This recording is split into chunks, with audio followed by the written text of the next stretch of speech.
Hi, Doug. Hi, how are Um, you? Whatever could you want to talk about today? I think if I had to save this file on my computer, I would label it third time's a charm because apparently there have been some technical difficulties trying to record this very straightforward conversation, and there's no need to lay blame where those difficulties may have happened. It's You a know, mistake. we should just move past them. Okay, my friend. You are talking to me live from Austin, Austin, Texas. Texas, Yeah, hot. where winter has come. Oh, what is it like? Only 80 degrees there? No, we went walking this morning with the dog at 7:30 amongst the petting zoo that is our neighborhood, and it was 34 degrees, so 2 degrees above zero. Oh, oh, Excuse me, I have other people that are always interested in talking to me, so I need to just make sure everything's okay. yes. Do please turn off all devices. It's important Constantly. conversation. I wonder if that 2 degrees is like what you get for being an expat, leaving this fine country Mm. for greener pastures. So, why I have you on Skype today, and hopefully this time it's recording with audio and video, Yes. Yes. is as you know, as a friend of mine you've known since like university days. I am now and in the postmenopausal period of my life, which in the Asian culture is called the spring of your life. I don't think we look at it that way because it comes with a whole host of things that I Right. don't relate to spring and rebirth. I relate to like insanity and rage. Um, Okay. but women know, if you're lucky and you live long enough, you will go through menopause. It's undeniable. Right, you can't dodge it. So even though it's still a highly stigmatic topic in my group being women, um, we don't tend to think of men as experiencing menopause as anything other than the victim on the other side. But you have recently shared some information with me that I found very, very interesting, which is over to you. Oh. Uh, oh, you're asking me a question, Yeah. which is, oh yeah, you and I were speaking, and I was talking to you about the fact that I suffer from low testosterone. Which, like, we can say is male menopause. You are free to use whatever term you like. But it is the same idea, right? It is Lowered absolutely. testosterone brings on what kind of symptoms? Brain fog and difficulty sleeping. Pretty much any rhythm, any sort of you know rhythm we have in our life, whether it's temperature control or mood, makes you very angry a lot of the time, very short tempered, irritable. All the things that you describe, quite frankly, or women describe when they describe what they go through in menopause. What about sleep? Sleep is, not as high quality as it normally would be. Okay, It's you wake it's up not, or I think every person experiences the symptoms slightly differently, obviously.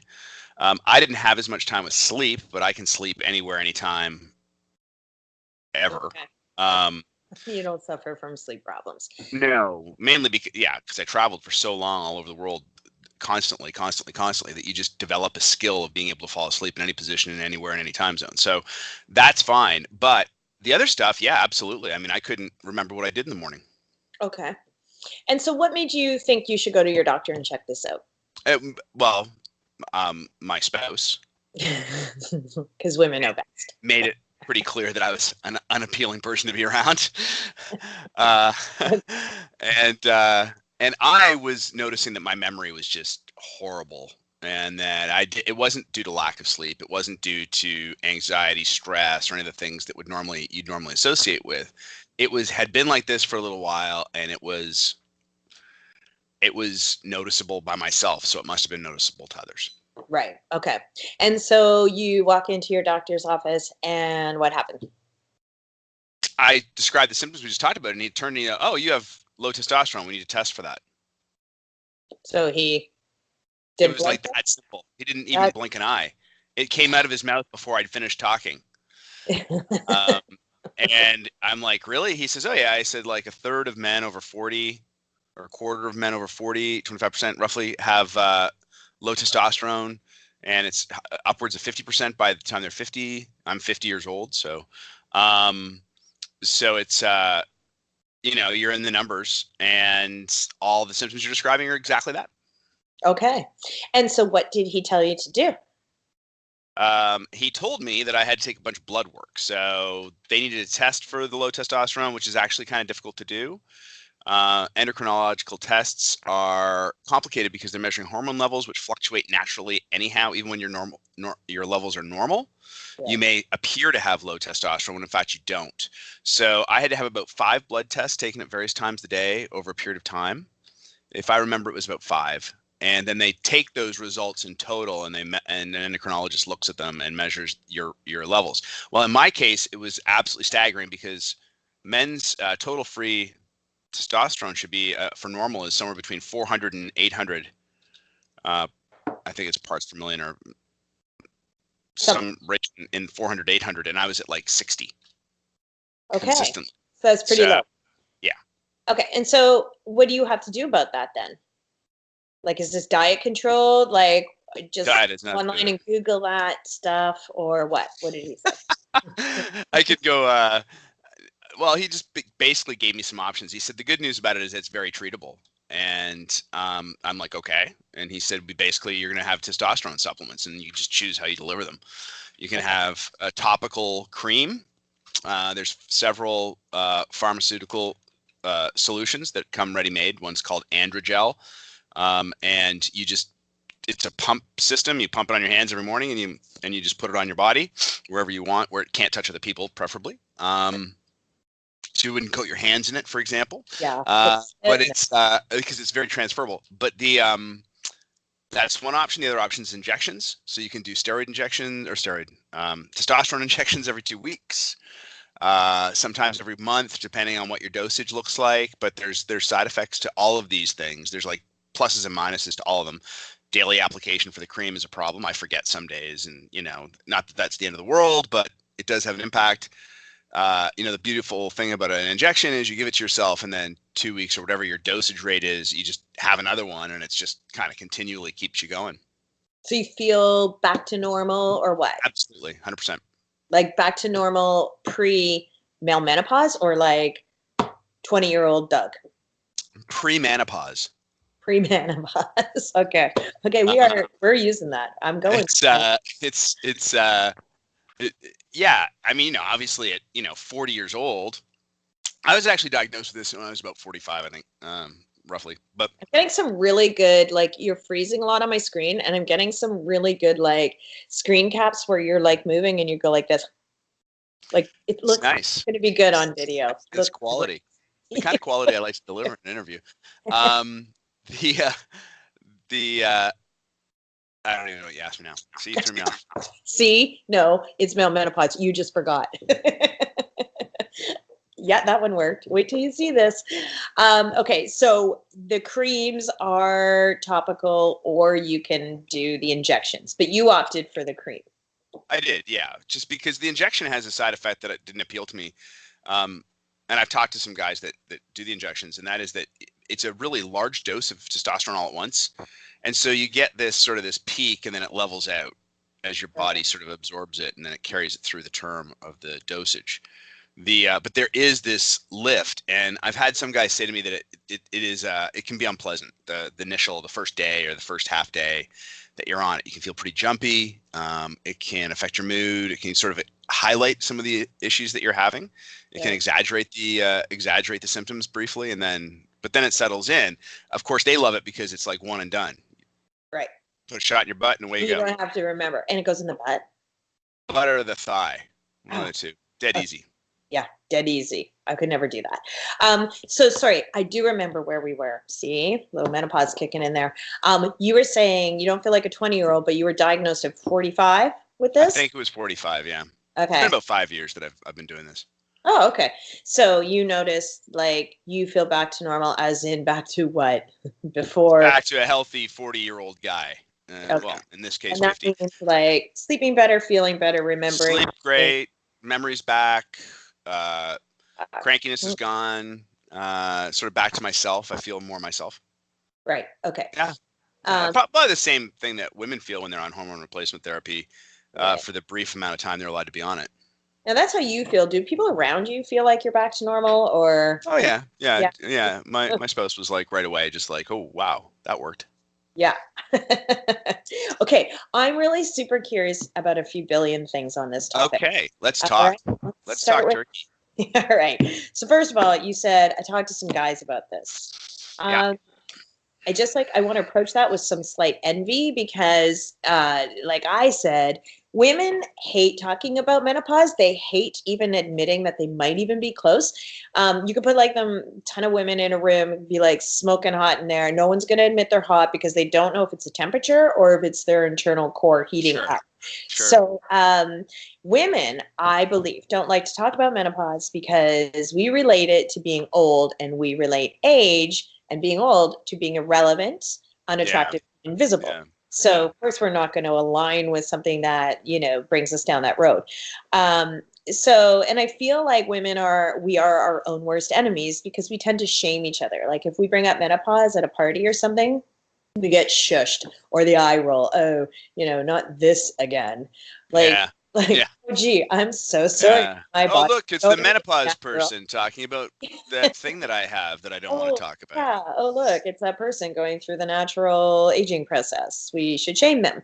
Um, so what happens is then we create this sort of like environment where we have to figure stuff out on our own. Everyone's like, I feel like we are just stepping all over each other because if we would just share information and conversation, we could probably impart some good wisdom. And then everyone is not, like doing the same job over and over and over again because everyone's out doing their own research once they figure out that they're in it. Yeah. But you say, oh, yeah, so I talked to the guys about it. Like they just talk? What is this Well, talk? no, it's just It's like thing. it's kind of if someone finds out that if through a conversation it just comes up that you have low testosterone, and then you'll have guys that go, oh, it's happened to me on a couple of occasions now, actually, with friends of mine, where it's like, oh, I have that, but it's not seen as a bad thing. I mean, there's nothing you can do about it. It's something you can do about it. You guys get a little pen or a needle and a cream, and No, you're I'm saying that like having low testosterone is not in your control, is what I'm saying. There's a solution for it, but it's kind of like, you and I have talked about this before. For women, I think the fact that everyone gets it, it makes it taboo because everyone in the room knows everyone has it. And or I you said this, at it. yeah, and I said this analogy to you before, and it's really kind of intriguing. I've never understood the preoccupation with sex in films um, versus violence. We have plenty of violent films, loads of them, no problems there. Everyone's fine with seeing people shot up and killed and murdered, Violent video which games. no one does, by the way. We don't do that in society, but show two people having sex and like, oh my God, which everyone has. So, like, why is that? What's the disconnect there? And one of my friends pointed out to me that it's precisely because everyone has it. It's incredibly intimate. Everyone in the room's looking at each other and going, comparing themselves or doing something, and Yeah. they don't want to talk about it. And I think with menopause, I think it's kind of a similar dynamic. I Yeah. think it's guys, it's like, well, whoa, you got it? Like, none of us expect to get it. It just Well, because we're happens. like 1 in 3 or 1 in 4. Yeah, the numbers aren't certain. We are. Whereas with women, it is. Yeah, it's 100% Yeah. sure if you're lucky to live that long. And it's funny to me because, like, for women, we go through all these phases in our life that we are, taught to be quiet about. Like, we get our period, we don't talk about it. There's certain things about pregnancy we don't talk about, menopause we don't talk about it. But the thing is, like, talking is sharing, is learning, is creating this openness where we have like all of a sudden all this intel we can share with each other. But even my doctor, like, I am shocked you could walk in, your doctor is like, up low testosterone.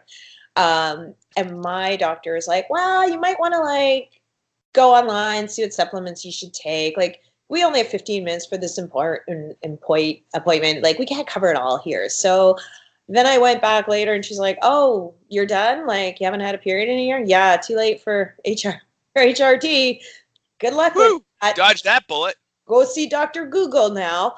Um, so, and I mean, there's a lot of concern around hormone replacement I therapy. can't believe a doctor told you to Google health insurance advice. I mean, the last thing doctors do here in the States is, and I work in healthcare. I run a medical device company, and And so I work with surgeons and people that, like, the last thing in the world they want you to do is go on Google, because everyone just races to cancer on Google. What? Yeah. I've got a hangnail? My God, I've got cystic fibrosis. It's Yeah. just, it's I not the thought best it was place to go look for health menopause. advice. I know. I don't think maybe her actual medical advice was Google it, but it was kind of like figure it out, right? Like, oh, I don't know, go on some B12. Like, what do your friends take? I just felt like it was a really There dismissive. wasn't an answer. It wasn't an answer. It was kind of like, oh, I guess you get to start this journey of learning now. So I asked my mom, well, like when my mom went through it 20 years ago, she can't remember. I can't even remember changing my kid's diaper, what I did when things happened. I mean, she's only 7. Sure. So we forget, obviously, what we went through and what it was like. So there's no knowledge bank for us to tap into. And it's tricky because you can't seem to ask anybody. I am open about it, which would shock you, but I'm really open about the topic. So I'm going to fall anyone, off my chair right now. I know, I see you frozen, falling. What? Tell mom. But I want to learn as much as I can about it because I want to be able to help other women and I want to help my daughter when she goes through it. It's not going to disappear. It's not like they're going to get rid of this epidemic by the time my kid's 40. But there's so much we don't know that affects fertility. We also, most women, it's our bodies, and we don't even know that there's a thing called perimenopause, menopause, and postmenopause. We don't even know the significant difference between those phases. Right. I do now because perimenopause is what I was going through when we were trying to have Maddie, and it drastically impacted my ability to get pregnant and stay pregnant or get pregnant. Yeah. But women, like as doctors here would say, if you can bleed, you can breed. So Nice. yeah, Yeah, that's what they say every time you walk in, I'm sure. that's like a big thing in the office. It's up there on the wall. But the idea is if you're getting your period, there's nothing wrong with your cycle. You should be able to get pregnant. But we're dropping like certain hormones as we go through perimenopause, and we may not feel it all the time. So we don't realize that it can affect any number of things. It can, yeah, absolutely. I mean, you can maybe get pregnant and for 10 minutes. Yeah. I used to do that a lot. Yeah. But then, then you have a miscarriage, and we don't talk about that either. Like, we're just so shamed by our fertility and our reproductive system. It's crazy. And this is just another part of it. But do you think that, it might just be a case where just women don't want to talk about it? I talked to you about this company that I was at a National Science Foundation conference with, Menopause. Yes, Menopause. They're actually pausing their project because they can't get women to talk about it. They can't do any sort of customer discovery work. They've tried hundreds and hundreds of women in interviews, and they just cannot get them to speak openly about it. So maybe some women are just saying, we live in a society now where we share when we go to the bathroom on Facebook. So when we talk about something that is really impacting our emotional health, it's not just our physical health. Like with menopause for women, we get depression, we get anxiety. I mean, why wouldn't people? I would talk to anyone who's willing to put some money into research and give them the lowdown so that other women don't have to maybe go through it in these varying degrees. But I wonder, like, if people, if see value in that. I mean, you are willing to talk about it and you want to discuss it. You're comfortable doing that. I obviously have no issue talking about what I have.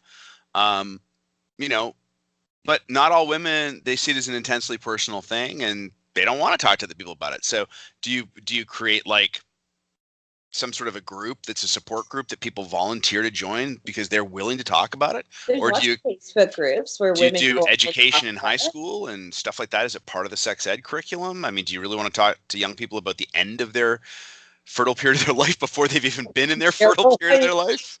You almost said the end of their life. No, end of their fertile life. But women should know this. Like, you should know just as much as you menstruate, it will also go away one day and your body will go through a drastic change again. Well, there's a high chance that men will get prostate cancer, but do you talk to 16-year-olds about that? Hey, when you're 70 years old and you can't pee, but better go to the doctor. Happen in your 30s and 40s. Yes, you can talk about. Maybe that's a separate class where you're like, oh, and like here's all the good stuff. But then there's like this the other bad class. There's the aging. So the onset of aging class that you need to be in period 8, Miss Court. But Why are you in the hall putting stink bombs in lockers? but I think that teaching people self-care starts early in the game, and it should Yeah. start early. Being aware of your body. We're teaching them to ignore their bodies. We're teaching them to ignore sex. Like, we're taking lots of information, valuable information, out of our sex ed curriculum here in Canada, in Toronto. Yeah, I know. Reading about it, actually. It's very short-sighted. It's very Neanderthal that we're doing that. But this is, again, we're just afraid of talking about things outside the norm. But menopause is the norm. It is absolutely the norm. And maybe many women don't want to talk about it. I'm not saying it's like my party favorite when I go to a cocktail party, but I am saying, like, you know, talking about it to people who are willing to do some research will maybe help women down the road alleviate some of the symptoms, because the symptoms can really, truly suck. Oh, absolutely. Yeah, they can. But I think the fact that it's almost certain to happen if you live long enough to enter it, does merit, you know, education. But you can't force people to care about things or talk about things they don't want to talk about. And I think it's challenging with men. I think because you're kind of like, oh, you've got low testosterone. I've got low testosterone. Well, what are you using? Well, I'm doing shots. I'm doing cream. Man, that cream's expensive. Yeah. Well, did you try this other cream? You know, and you know, you share tips. And I said to you the last time we were speaking, it's like malaria medication. If you ever go to Southeast Asia and you hike amongst expats or anything, all anyone ever talks about when you get in is like, what malaria medication are you on and how do you feel? And it's like this big conversation with everyone all the time. And so guys kind of talk about it who have low testosterone because we're trying to find a solution for it. But it's, I think because we weren't expecting to get it, it's like talking about any other illness that you might have that you weren't expecting. With women, I think it always comes back to the fact that everyone's got it. And so everyone doesn't want to talk about it in the same way. And it's kind of, there's this, as you point out, there's this stigma. So do you initiate the conversation by just doing what you do, which is talk to everybody about it? Or do you just talk, do you create opportunities for people to get together and talk about it with purpose as opposed to without purpose? I don't know. see, there are, like, one of the most Googled terms is, am I going through menopause? Because Yeah, you mentioned that to me. I can't even believe that. That's amazing. Like, women are trying to figure out, is this a menopause symptom? Am I coming close? Like, they do want to know. Yeah. They, like, don't want to talk openly. And I get that. Like, I get that. I'm not maybe going to shout it from the rooftops. Sure. Well, I guess I am if I'm putting a Skype video on YouTube. But my point is that, like, the more information I have about it, the more equipped and prepared I feel. And also, I can talk to my family about why mommy is a raging hormonal or lack of hormonal mess, and why everyone should probably wear a Hurt Locker outfit in my house when this stuff does go down. So knowledge is power. Like, the You should have a bell. You should have a bell that you ring and everyone goes for cover. Yeah. Remember the bomb? You know, hide under your desk. That's excellent communication. Maddie, duck and cover. Is it tuck, duck, and cover or something? Tuck, duck, and cover. Hey, listen, my kid goes through lockdown drills in school because I live in great old US of A. We have them too. We have them too. Yeah, they're fantastic. I have fond memories of them when I was in high school. Yeah. Oh, wait. No, we didn't have them. Oh, we didn't. So I can't, you know, I don't know. I know what you're trying to solve because we've had this conversation 7 times now. But I think that there's no recorded evidence. There's no recorded evidence. They were all rehearsals. You can read lips from the first rehearsals. That's right. We could do it in American Sign. But I just don't know what. I don't know what the solution is in terms of creating an open dialogue. You're going to find women like yourself who are really open to talking about it. Maybe that becomes your network. Yeah, I think it's, you know, I don't think I'm going to get everyone to talk about it, and that's not my goal. It's more to share what information I do have with women who maybe don't want to talk about it. They can just tune in and find out stuff. One of the things that I found really shocking was that here in Canada, you're the country you were born in that raised you and whatever that you abandoned. Yes. Yeah, Canada. So when we do research here on, like, I'm probably going to get this wrong, but women are like the biggest sufferers of migraine, or we're a higher percentage of sufferers. Oh So yeah. whether it was Tylenol or Advil that was kind of developed to kind of combat that, it was tested on all men. And even when they test in animals drugs up here, it's the male animal, because our reproductive systems can skew these results and make them really tricky, make the findings really tricky. So we Okay. are so problematic. So again, our reproductive systems are being blinked. But why are we testing stuff on men that is being designed for women? Because like that's like apples and oranges. I don't even understand that. Well, I think that biologists need to have a stable platform to test on. I'm not a biologist, but if they're Yeah. saying that, if they're I'm not, but I play one on TV.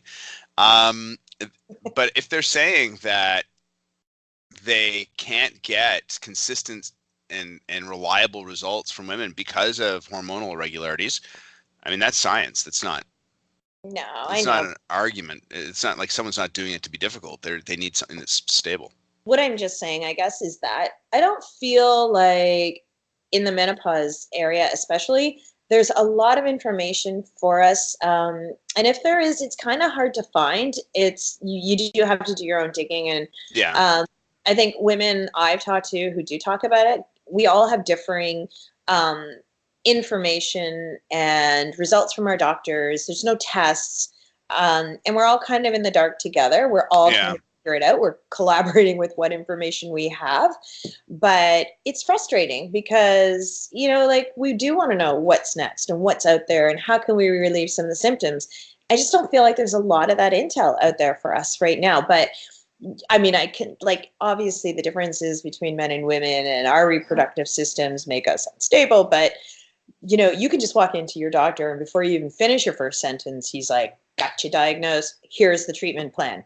And Yeah. we're like, I am year 6 into this, 7. I'm year 7 into this. I don't have a treatment plan. And now I'm postmenopausal and I still don't. Like, I could have the symptoms for another 10 years or for the rest of my life. Like, I have Or no a way, month. or a month, but like, I never know. I mean, that's something that is different in every woman. But I'm just saying, like, the whole experience is just riddled with unknowns for us. When do you so how what is the popularity of online writing and YouTube videos and different things for in terms of women tuning into these things? I mean, are they consuming this in private and they're not telling anyone about it? Is there a market to talk about it, or is Yeah, it there is a market. Apparently, like this past year, and probably I'm going to guess the year ahead, there was a prediction through Google that women were going to turn more to YouTube for health-related issues, uh, fantastic? especially women's health in the aging industry, because we are a very big industry. Sure. I think this number is like totally made up, but like very close to the maybe the truth. But I think I heard that 51% of women in North America are in the menopausal, postmenopausal group. Okay. So that's 51% of all women. I mean, the other 49% is going to be like young women, Sure. babies, or whatever. That's like a huge demographic to talk to, and so there needs to be more information. And I am doing some work with a woman named Cha Cha Sun at a company called Demiva, who's Cool. focused on women's health, and her whole thing is around the conversation of menopause. It's not just like an old person thing. Women who go through chemo will go into early menopause, and whether that remains permanent or not, Absolutely true. Yeah. still going to go through it, right? So they still need some help, some remedy for that. So it's a pretty wide market, and yeah, and like I said, Google had predicted that um, women were going to turn to YouTube for this kind of advice. That could be good and it could be bad because, you know, Dr. Google isn't always the best resource. But for what we have available to us up here anyway, It's more than what people are getting. Yeah. like it's a resource like any other for us You right should now. start you should start a YouTube show that deals with women's issues, Jackie. Because no one's ever done that. That's like That's awesome. yeah. The yeah, well, I mean, I Ever. think it's interesting when I researched low testosterone in men, because of course I did the same thing that you did or anyone did, and went right to the intertubes, and I got all sorts of information, mainly a lot of GNC ads. Yeah. Yeah, hey, buy this product that has never been tested. We don't know if it works or not, but we've got this great label that says it's natural, homeopathic, and works. Yeah. And that's a huge industry here. Well, what they're And literally doing is crushing up fairy wings and pouring your youth into a bottle. It's absolutely. and I it's mean, it is, yeah, floor sweepings. It's like this is not good for you, I don't think. And my doctor was like, stay away. But the cost of hormone treatment for men is very high. It can be very high. I mean, androgel, which is usually not covered by insurance.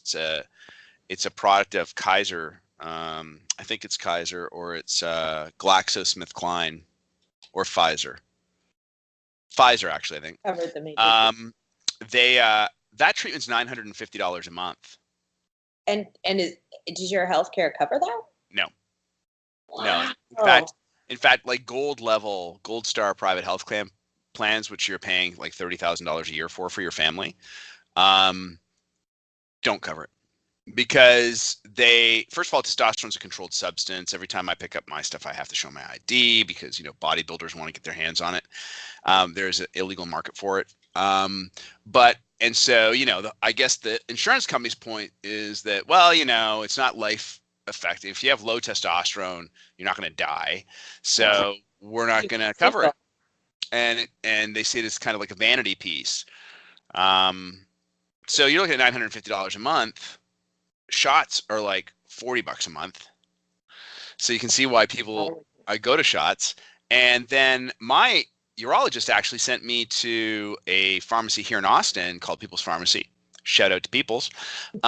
Compound pharmacy. So they make their own drugs in-house. And they make a testosterone cream identical to the androgel product that is made with lanolin cream instead of a medicinal lanolin instead of an alcohol-based gel, which is what androgel is. Same effectiveness, and is $60 a month for treatment. Wow. So men share those sorts of things. I know that doesn't help with menopause, but with men, you're kind of like, you're not just playing the health game, it's a cost issue. But that's important information to share, right? And like, I love that there's a competition in the market to race to the bottom in pricing. Right? Yeah, I mean, it's really unusual. Like, I can't even believe that I had never been told that. So I've learned a lot, and I think that just supports what you're saying, which is, there is collective knowledge out there that is massive for women going through this, and there's no repository for it. Yeah. I'm interested in menopause. It's too bad that they paused it because I'm trying to connect with them. Actually, I think it'd be great for you to talk to them. They're really a fascinating group of people that are doing some really neat stuff. Let me just check something. I'm going to go onto the inner tubes for 1 sec. Because in our last 2 recordings of this very same conversation, they were still working away on the project, and it was something that is it wearable tech that? Yeah, it's a patch. Just 1 sec. Patch that monitors your hormone levels. For women, right? Here it is. They're from New York. Oh, I should go visit them. I feel like we are an early startup creating tech solutions designed to break the stigma surrounding menopause. Please connect me with them. Yes. Okay. Because I think the patch, like however they, have foreseen how they will handle the results of that with, like you said, women's probably our physiology being so unstable. I'm curious to know how this tech is different and how they're going to manage all those results and be able to curate them into some sort of a knowledge bank that we can use. Yes, here it is. I've got their website, and I'm going to send it over to you. Okay. Do you know anyone there personally, or should I just? I do, actually, and I will provide an introduction. But I just need to get their contact information. I haven't had a chance to do that. We're very busy around here in the in the healthcare business, Jackie. Well, I should hope so, and I hope it's focused on women, because your conference you were at was like, what was it? It wasn't menopause focused, but you did meet some interesting contacts down there about this topic, right? I did. There was out of 28 companies, I think 3 or 4 of them were focused on solving women's health issues. Everything from female incontinence as they age. That is a lovely side effect of aging as the pelvic floor begins to lose its strength, especially if you like a sign of having a baby too. Born children. Yep. Yes. So if you've had children, then you lose that, and then how can you adopt that, and the company that was working on that pivoted because no one wanted to talk to them about that. And so, menopause, that was easy compared to female incontinence. So it's, but there's a lot of focus on women's health. And I think there's a big push in the startup community for it. You can do some basic research and see companies that are trying to solve problems all the time. Yeah, it's good to know. Yeah. We're an important bunch. We're like, some people say that you are. Yeah. I agree with that. Yeah. Do you know, like, whatever you were just doing, you were orange?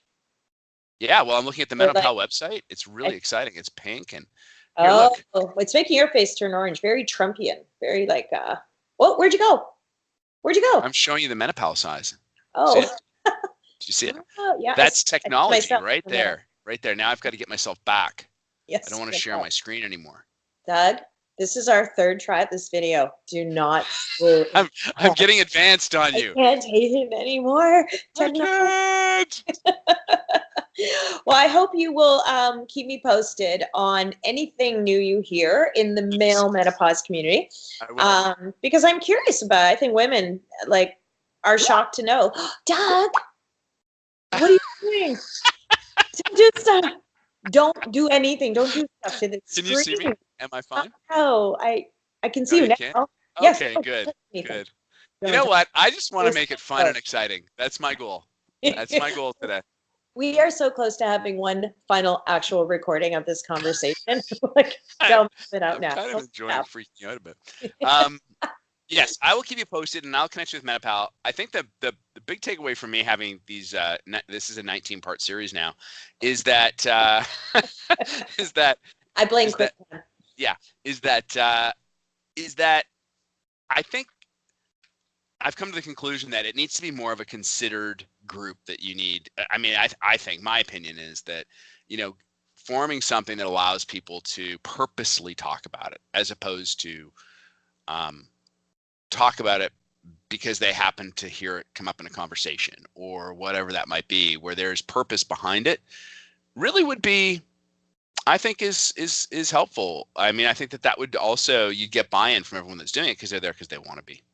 I wonder if companies like menopause, because they're in New York, are able to tap into Canadian women for those research results, because there are a ton of Facebook groups, well, not a ton, but there are a few Facebook groups where women are talking openly about menopause. And so that's obviously a community that's kind of ripe for that conversation. So interested to know if that's ever a possibility or if they have to stay within the US market, where I don't think borders change our experience. So, we got a group of women up here happy to talk to them, I'm sure. I know. I think that's probably true.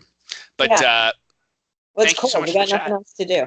I appreciate it. I've got to go run down to the University of Texas right now, actually, for a discussion with a bunch of senior engineers about design projects. And they're working on the IUT project, which is a postpartum intrauterine device, an IUD, and it's a way of implanting an IUD just after childbirth when the body's more receptive to receiving it, and where in areas where women are underserved in healthcare, they can get access to family control without actually having to, go see a doctor multiple times, because a lot of these underserved women don't. And so we're talking about that IUT project today. Wow, that's very interesting. Well, I will be tapping into you for your women's healthcare knowledge. I'm happy to talk to you, and I can even get a few docs on here possibly for you. That might be fun. I would love that. I would absolutely love that, because, as I've gone through like childbirth and menopause and all the other things women go through, I am more and more concerned and interested, invested in learning more about women's health, because it is shocking how little we know about our bodies. Most of us. True dat. And if you ever want to confirm that, just go to a cocktail party, bring up menopause. Start asking questions. Rats on a ship. Just fire them. You will be the loneliest person at that party. That's my goal. Look, everyone, it's Jackie No Mates. Oh, look, I'm by myself with the hors d'oeuvre tray. Oh, that sucks. And the largest glass of red wine you've ever seen in your life. That's right. Well, good luck today. And thank you for having this conversation with me again. Oh, my gosh. It's a pleasure. You're a delight to talk to. Okay, I will talk to you later. Thank you, Doug. Bye. Bye.